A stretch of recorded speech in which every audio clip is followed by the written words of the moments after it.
Kami dari tim Susi, Puji Astuti, kelas 78D, saya Afifah Nurrahma, dan dua rekan saya, Indah Nurhayati dan Randy Mardiansyah. Pada kesempatan kali ini, kami ingin memaparkan studi kasus PT HM Sampurna Tbk. Selamat menyaksikan. Kita masuk ke bagian profil. PT Hanjaya Mandala Sampurna Tbk atau dikenal dengan Sampurna merupakan perusahaan kredibel yang berdiri lebih dari 1 abad pada tahun 1913. Sampurna saat ini dipimpin oleh generasi ketiga keluarga Hanjaya Mandala sejak tahun 1928. Pada tahun 1990, Sampurna untuk pertama kalinya menjual saham kepada publik. Hal ini bertujuan agar mendapatkan akses pendanaan untuk jangka panjang. Sampurna berhasil menjadi market leader selama 10 tahun terakhir setelah diakuisisi oleh PT Philip Morris Indonesia pada tahun 2009.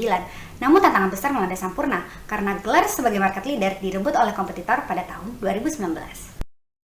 Kemudian, visi PT HM Sampurna adalah menjadi perusahaan yang paling terkemuka di Indonesia dengan misi mengembangkan falsafah 3 tangan yang mewakili pemangku kepentingan. Masuk ke lokasi produksi, terdapat 6 pabrik yang tersebar di Sukorejo, Karawang, Rungkut 1 dan 2, Keraksaan, dan Malang, serta 7 kantor cabang yang tersebar di Medan, Palembang, Yogyakarta, Bandung, Sidoarjo, Jakarta Barat, dan Ujung Pandang, Sulawesi Selatan. Untuk identifikasi masalah terbagi atas 3, yaitu yang pertama HM Sampurna berhasil menjadi market leader setelah diakuisisi oleh PT Philip Morris Indonesia, namun pada 2019 penjualannya dikalahkan oleh Gudang Garam. Yang kedua yaitu persaingan harga dengan kompetitor, dan yang terakhir terkait dengan pandemi COVID-19. Untuk menganalisis kasus ini, kami menggunakan 3 analisis tools sebagai berikut. General Analysis Tools yang digunakan oleh kelompok kami yakni analisis Porter Forces yang bertujuan untuk memahami karakteristik persaingan dan ancaman Sampurna dalam industri rokok. Adapun 5 kekuatan dalam analisis ini yaitu: pertama, tingkat persaingan dengan kompetitor tergolong tinggi. Struktur pasar industri rokok di Indonesia masuk dalam kategori oligopoli. Sampurna termasuk dalam Big Three yang menguasai 78% pangsa pasar industri rokok. Sampurna berhasil mempertahankan posisinya sebagai market leader selama lebih dari 10 tahun dengan kinerja keuangan yang baik di tengah dinamika industri rokok yang cukup menantang.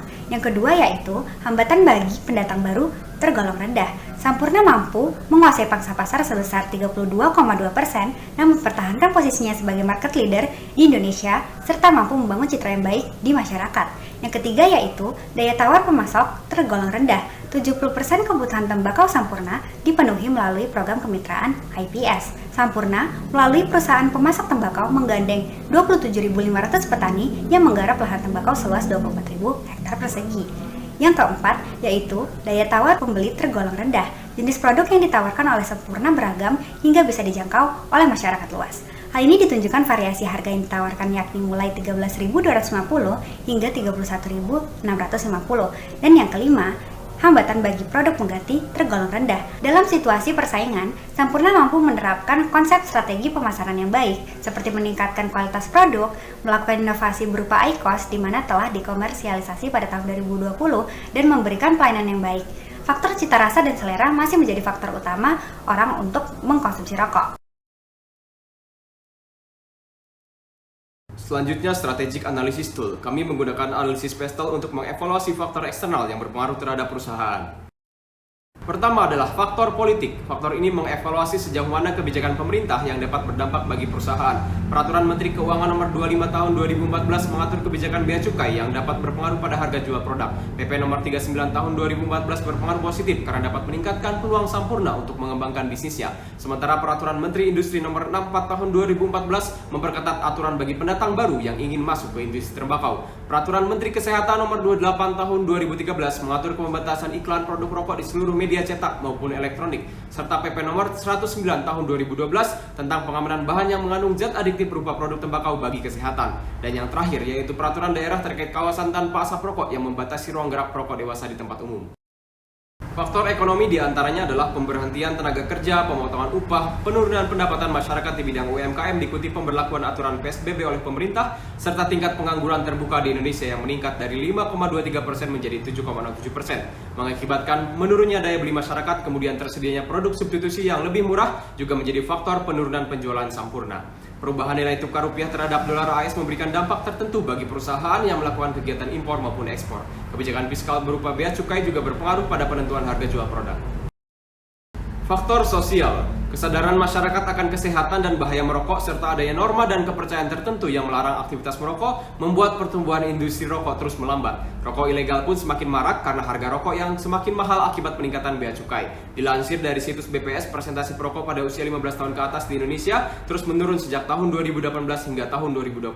Secara berturut-turut 32,2% menjadi 29,3%, kemudian menjadi 28,69%. Di sisi lain, mayoritas perokok menikmati rokok sebagai gaya hidup, merasa senang dan percaya diri serta sebagai solusi dari permasalahan, sehingga meskipun banyak himbauan berhenti merokok, kebiasaan merokok sulit untuk dihentikan.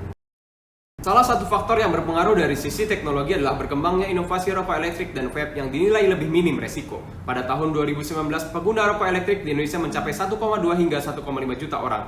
Sampurna turut mengikuti langkah ini melalui Philip Morris dengan meluncurkan produk rokok elektrik bernama IQOS. Faktor lingkungan yang menjadi evaluasi diantaranya adalah pengelolaan limbah puntung rokok yang tidak mudah terurai dan berbau tidak sedap karena masih meninggalkan residu asap dan abu.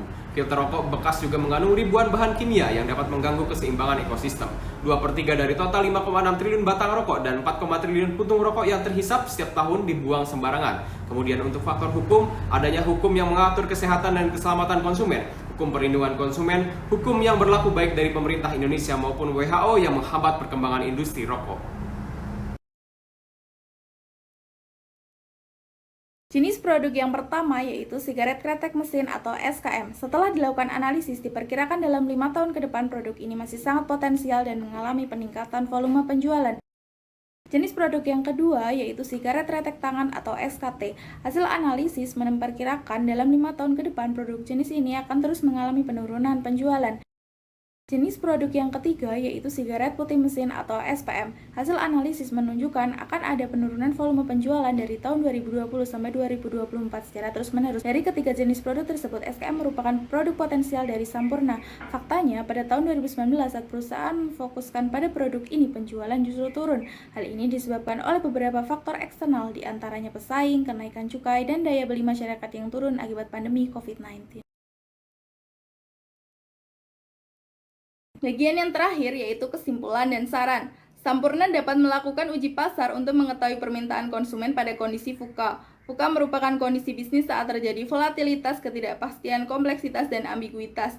Pengujian pasar dapat dilakukan dengan memanfaatkan SRC atau menggunakan laporan volume penjualan sebagai acuan permintaan pasar untuk fokus pada produk yang akan dijual di periode berikutnya. Sampurna juga harus beradaptasi dengan kondisi terkini, misal melakukan penyesuaian harga produk yang mengalami penurunan volume penjualan. Kemudian menambah segmentasi pasar, misalnya seperti produk IQOS. Saat ini, market share terbesar ada pada segmentasi SKM. Data ini ditunjukkan pada laporan volume penjualan baik di dalam perusahaan Sampurna maupun perusahaan kompetitor. Selain itu, berdasarkan analisis forecasting, produk ini masih menjadi produk potensial perusahaan. Namun, volume penjualan SKM mengalami penurunan pada tahun 2019 sampai 2020. Hal ini dapat diakibatkan berkurangnya pendapatan dan daya beli masyarakat akibat pandemi COVID-19. Di sisi lain, pemerintah juga memberikan andil dengan menaikkan bea cukai pada semua produk sigaret kecuali SKT. Dengan harapan harga yang terjangkau dapat meningkatkan volume penjualan dan permintaan terhadap SKT, serta dapat menyerap tenaga kerja lebih banyak. Oleh karena itu, kami menyarankan dua alternatif saran, yaitu fokus dalam mengembangkan produk SKM di mana produk pada kategori ini masih potensial dalam jangka panjang. Harapannya, Sampurna bisa kembali pada posisi market leader, atau mengembangkan dan menawarkan produk yang lebih terjangkau seperti SKT ke masyarakat sebagai produk substitusi produk SKM. Terakhir, solusi yang ditawarkan dalam aspek lingkungan ialah memberikan bonus botol kecil tempat puntung rokok atau asbak portable untuk pembelian rokok dalam jumlah tertentu lewat SRC. Puntung rokok tersebut bisa didaur ulang dan bermanfaat. Selain itu, ini sekaligus bisa menjadi salah satu strategi promosi. Perusahaan juga bisa bekerja sama dengan pihak ketiga atau membuat divisi baru untuk pengelolaan limbah puntung rokok.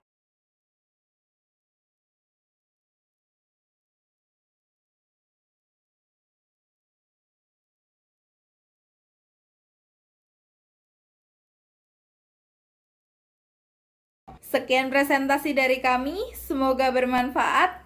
Terima kasih.